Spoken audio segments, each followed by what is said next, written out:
everyone, welcome back to Boxness. My name is Tyler, aka the Boxness Style, and today I'm going to be reviewing Game of Thrones Season 6, Episode 6, Blood of My Blood.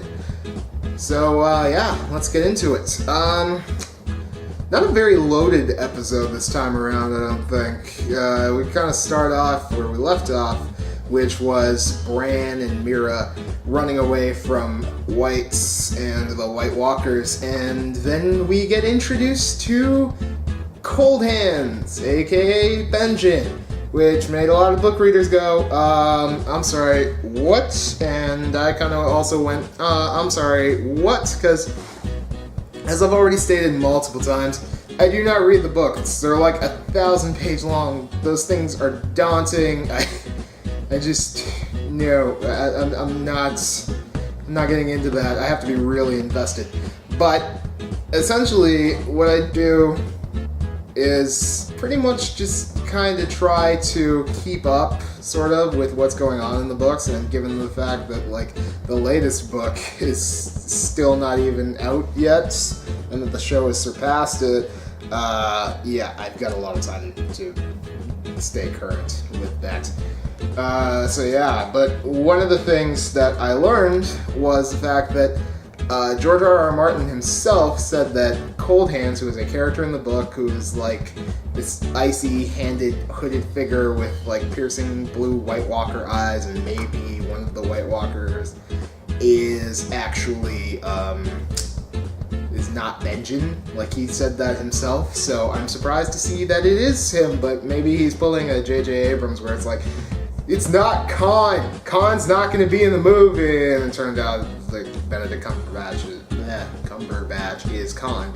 So, I don't know. But either way, that was pretty cool to see. He's got like a flaming mace, and he just took out all these White Walkers. I don't know why I can't speak to that, but. Yeah, he killed them all, and then Bran woke up from his seizure dream, and he was like, "Hey, Bran, remember me? It's your Uncle Benjen, and I'm here, and I'm kind of alive, but kind of not." Because, see, what happened was, Benjen's party got attacked, his ranging party got attacked by White Walkers, and those White Walkers tried to kill him, and then the Children of the Forest stopped him from turning into a white by basically sort of turning him into a White Walker through that same process that we saw last episode where they pushed the obsidian into his chest. So, yeah, he's a White Walker now, I guess, sort of. And, backtracking a little bit, speaking of Bran's little fever dream seizure thing there, I'm not going to go into it too much because a lot of it is just stuff we've already seen before, just gone over really quickly, but I will talk about two things that we did not get to see before, but were in that little flashing sequence there, sort of.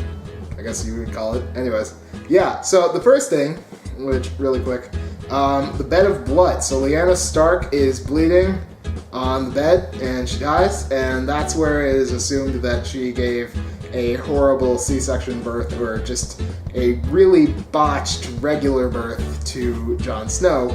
And also in that dream sequence, we get a scene of the Mad King shouting, "Burn them all," and like the pyromancers stocking the stores under King's Landing with wildfire, and then we see Jaime actually killing the Mad King and sitting on the Iron Throne, which I really liked seeing because, I love the flashbacks, and it was something new, so yeah, I just wanted to mention that. So, Bran is, I guess, safe for the meantime. Then we cut over, after that, to Braavos, where Arya is basically watching the play still, that same play, because she's supposed to assassinate this actress, and she's like, I'll do it, God, get off my back, I'll kill her.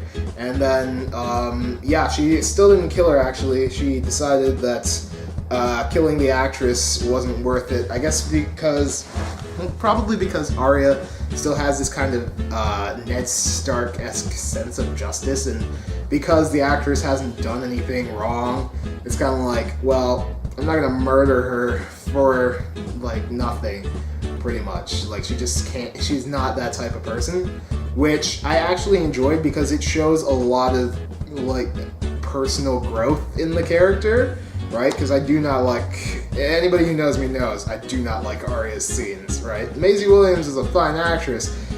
I'm just bored with the stuff. And then on top of that, she decides, I'm gonna be leaving this whole assassin cult, because she goes and she grabs Needle, which is her sword that she hid away last season so that she could start being an assassin for real.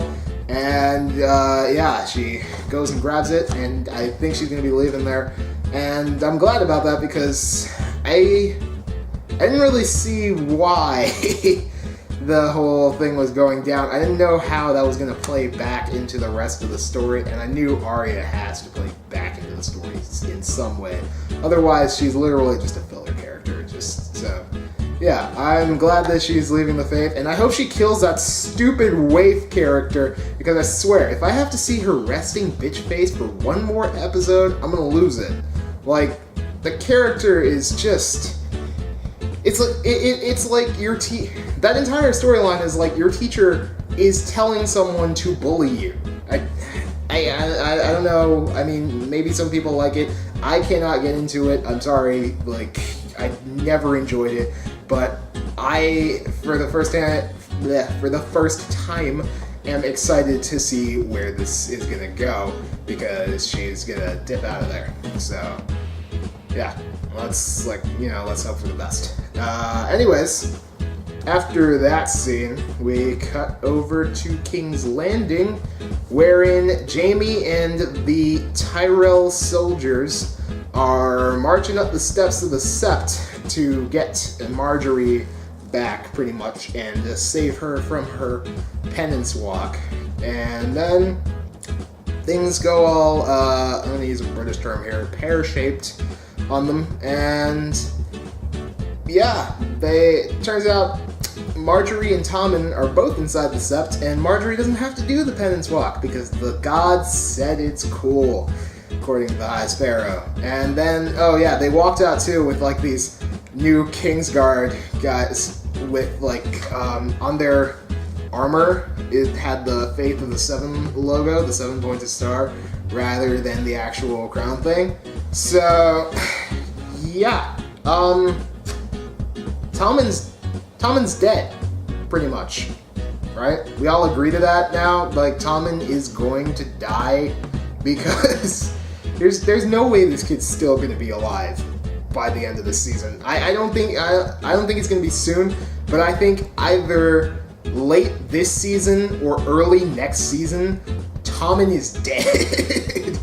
Because, like, Jaime got fired from the Kingsguard now, because essentially he tried to attack the Faith of the Seven, and Tommen had this huge speech about how the Faith and the Crown are one and not separate. So, yeah, I think they're trying to make a secondary Baelor the Blessed, which worked out absolutely horribly, because that guy did not live long at all and had some super weird stuff going on. If you want to know about Baelor the Blessed, I guess Google him.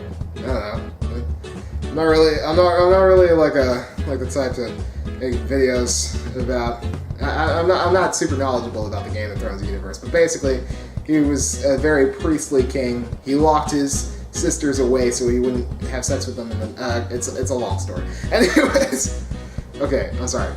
Anyways, hopefully this edits together well. My God, I've been rambling. But yeah, no, Jaime is fired from the Kingsguard, and now I guess he's kind of Lord Lannister, but he's out of a job. And Cersei's like, you know what? Don't even worry about it, because, I mean, yeah, they kicked our asses, but you're free now, pretty much. You're not a Kingsguard anymore. You can literally do whatever you want. And, yeah, so how about one of those things maybe be go lift the siege in River Run, you know? Because that's happening. Go deal with that. You wanna? And then Jaime's like, fine, I guess. I mean, not doing anything else, so yeah, I'll go to River Run. Oh man, Jaime's not having a good time this season, but I mean, like, his is one of the few storylines that has been consistently entertaining for me. Like, a lot of the people who, well, I guess not necessarily showcased in this season, more like the people who are still alive in this season, their storylines have just kind of been up and down. I mean, Jon started like about here and then went way up. Bran is kind of like and then Arya has just sort of been like a for me. So I know none of those were words, but that's where I'm at right now. And then we get to Daenerys, whose storyline is literally just an up and down roller coaster. Because, okay, so the Daenerys scene ends the episode, and it's literally just, hey, remember that big speech I made in episode 4? Well, hey, I have a giant dragon also. So do you still want to follow me? And all the Dothraki are like, yeah, we have not changed our minds at all. It's been, 3 days in the desert? I mean, we're literally a nomadic people. We trek this all the time. We're not just gonna turn around and backstab you for walking or like horseback riding, you know? We're still cool, right? Like, but the only thing I guess was kind of like an allusion to a future episode was literally just Daenerys is like, how many ships would I need for my armies to get to King's Landing? And then Dario was like, I don't know, like 1,000. And then Daenerys was like, who has 1,000 ships? And then Dario winks to camera and it's like, I don't know. Who does? Maybe some Ironborn that we haven't met yet. Huh? Yeah, no, like, we get it. Dude, calm down. But anyways, yeah, so I don't know, maybe they will get ships from Euron, or maybe they'll get them from Yara and Theon instead, but I'm not even sure if I care about the Greyjoy plot, so yeah, like, I guess it's just to keep watching. Overall, I mean, still better than last week's episode for me, definitely, but not exactly on par with like the better episodes of this season. So I guess for my score, I'm gonna give it like a 7.5, which I don't think I've given a 7.5 to anything I've reviewed, at least not that I remember. But yeah, no, it was very as an episode as a whole, so you know, I guess you like this is kind of one of those ones I can just take or leave. But hopefully in the next episode, which is episode 7, things pick up and story does it is better. Yes, that is what I meant to say. Anyways, okay. Wow, that took me some time to get out. But regardless, like the video if you did by clicking that thumbs up button. I appreciate that very much. If you didn't like the video, tell me why in the comments below so I can try and improve these videos, because I do care about the quality of the content, so, you know, help me to boost it, I guess you'd say. You can cycle through up here on the sides or down below if you're on mobile, or if you just feel like it, I guess. Click that wonderful subscribe button because it makes us feel good inside when we subscribe. I found out I had one extra subscriber, and like let me put it this way. We have 25 subscribers on this channel. In comparison to other channels, that is literally nothing. And I friggin' jumped out of my chair, okay? Like, it makes us that happy. So, I mean, if you want to make somebody happy, subscribe to the channel. And, yeah. Oh, yeah, share the video with your friends. That also helps as well, because it helps us get attention. I mean, you know, not that we're saying we're attention whores over here, but, I mean, like, you know, it helps. And plus, you might have friends who like Game of Thrones, so they might want to watch it, and it's like, hey, I like this review, I want to see more of their stuff. And now they're subscribed to the channel. See, it's a whole chain. You gotta get it going. Anyways, yeah, I've been the boss now. You know, like, comment, subscribe, do all that great stuff, and I will see you guys next week, maybe, probably, I don't know. Okay, I'll see you at the next episode. Okay. Anyways, bye.